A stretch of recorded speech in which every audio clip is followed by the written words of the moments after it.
Good morning. आज हम ecology के बारे में विस्तार से जानने का प्रयास करेंगे। देखिए, जब भी हम एनवायरमेंटल स्टडीज़ की बात करते हैं तो दो टर्म्स हमारे सामने बार बार आते हैं। पहला है इकोलॉजी यानी कि पारिस्थितिकी, और दूसरा है इकोसिस्टम यानी कि परितंत्र या पारिस्थितिकी तंत्र। दोनों एक नहीं है, बल्कि दोनों में बहुत अंतर है। परितंत्र एक पर्यावरणीय तंत्र है जिसमें सामान्य रूप से जीवमंडल के सभी संगठकों के समूह जो पारस्परिक क्रिया में सम्मिलित होते हैं को शामिल किया जाता है।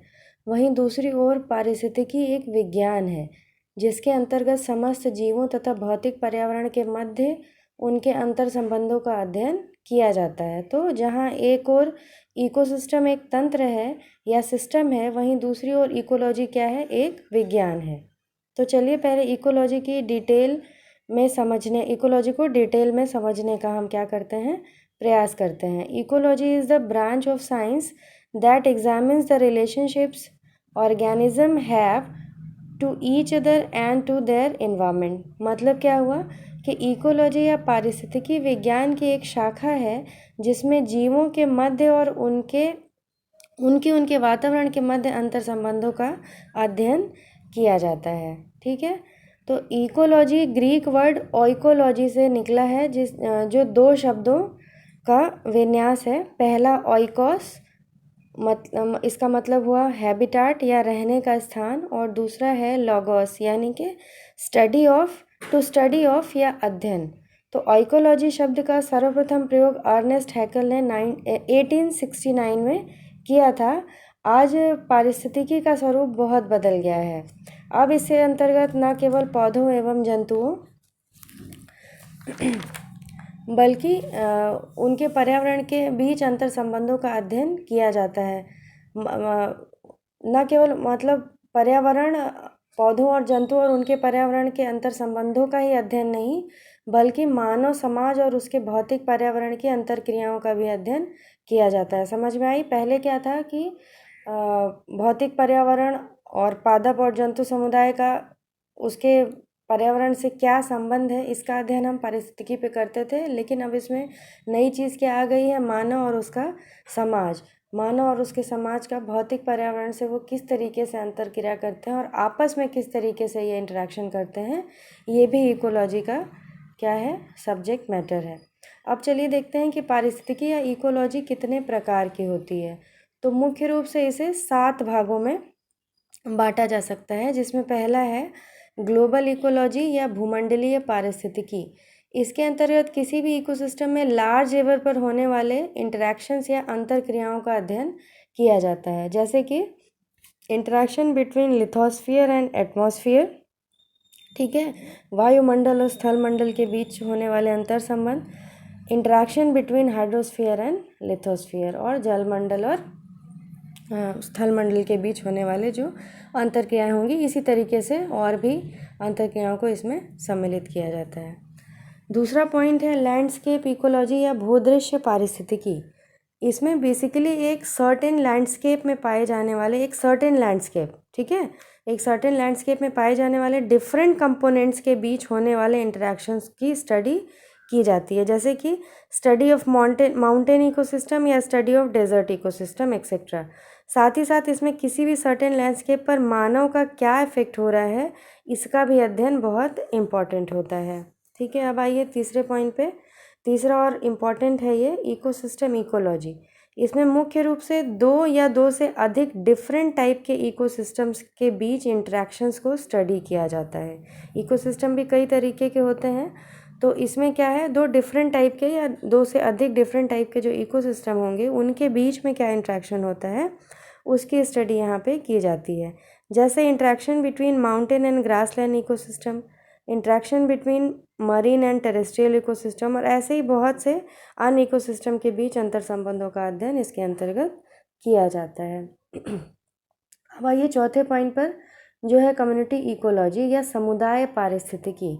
जैसे कि नाम से ही स्पष्ट हो रहा है कि इसमें 2 या 2 से अधिक कम्युनिटीज़ या समुदायों के बीच होने वाले इंटरेक्शंस को स्टडी करते हैं। मतलब क्या हुआ, इंटरेक्शंस बिटवीन 2 और more different communities in same ecosystem. Communities या समुदाय जो हैं वो डिफरेंट होंगे, लेकिन इकोसिस्टम या परितंत्र क्या होगा, एक रहता है, इकोसिस्टम एक रहता है जिसके विभिन्न समुदायों के बीच अंतर संबंधों का अध्ययन किया जाता है, कि जैसे कि डिजर्ट इकोसिस्टम में रेप्टाइल्स और वहाँ की प्लांट या अदर कम्युनिटीज के बीच में क्या इंटरेक्शन हो रहा है। अब 5th पॉइंट है पॉपुलेशन इकोलॉजी या जनसंख्या पारिस्थितिकी। इसमें सेम कम्युनिटी या समान समुदाय के विभिन्न घटकों या कंपोनेंट्स के बीच पाए जाने वाले अंतर संबंधों का अध्ययन किया जाता है, मतलब interaction between same community in an ecosystem. इसमें मुख्य रूप से किसी कम्युनिटी का पॉपुलेशन स्ट्रक्चर, डेमोग्राफी और पॉपुलेशन साइज को इफेक्ट करने वाले फैक्टर्स की स्टडी की जाती है। 6 पॉइंट है आपका ऑर्गेनिज्मल इकोलॉजी या जीव पारिस्थितिकी। इसमें किसी विशेष प्रकार के जीव के व्यवहार, उसकी आकृति एवं बनावट इत्यादि की स्टडी की जाती है। साथ ही साथ ये भी देखा जाता है कि किसी विशेष पारिस्थितिकी तंत्र में एक विशेष प्रकार का जीव किस तरीके से अपने पर्यावरण और अन्य जीवों के साथ अंतरक्रिया और समायोजन करता है। ये आपका क्या हो गया, ऑर्गेनिज्मल इकोलॉजी या जैव पारिस्थितिकी या जीव पारिस्थितिकी। 7वां और लास्ट पॉइंट है मॉलिक्यूलर इकोलॉजी या आणविक पारिस्थितिकी। इकोलॉजी की ये ब्रांच मुख्य रूप से प्रोटीन प्रोडक्शन और इसके जीवों और वातावरण पर प्रभाव का अध्ययन करता है।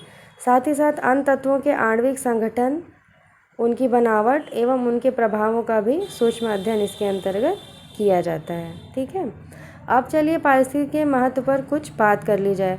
तो इसे भी पॉइंट वाइज ब्रेक करके ही हम देखते हैं, जिसमें पहला पॉइंट है आपका एनवायरमेंटल कंजर्वेशन या पर्यावरण संरक्षण। ये क्या है, पारिस्थितिकी के क्या महत्व है, मतलब अगर हम पारिस्थितिकी का अध्ययन करते हैं तो उसका महत्व क्या है। तो महत्व में पहला महत्व आ गया आपका एनवायरमेंटल कंजर्वेशन या पर्यावरण संरक्षण। तो पारिस्थितिकी पर्यावरण संरक्षण में मुख्य भूमिका निभाती है। यह हमें यह समझाने का प्रयास करती है कि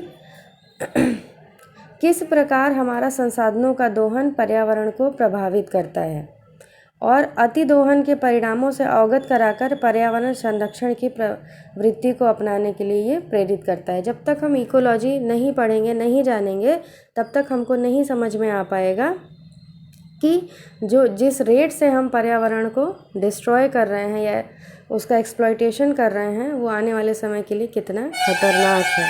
और अगर हमको पता चल गया तो हम क्या करेंगे, पर्यावरण संरक्षण का प्रयास करेंगे। फिर सेकेंड पॉइंट है आपका रिसोर्स एलोकेशन या संसाधन नियतन।